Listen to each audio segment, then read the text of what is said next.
இதுக்கு பேரு தான் பிரதிபலனா? ஆமா, கண்டிப்பா அப்படியே வச்சுக்கலாம்.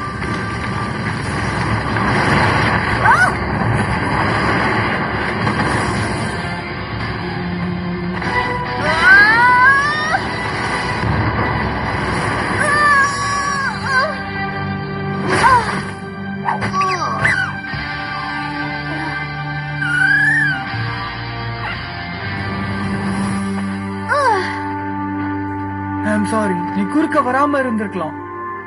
இந்த அடி அடிச்சுட்டு மன்னிப்பு வரையா? அவன் எங்க போனான்னு பாத்தீங்களா? நீ திடீர்னு ஒண்ணு எங்களை வந்து காப்பாத்தலன்னு நினைக்கிறேன்.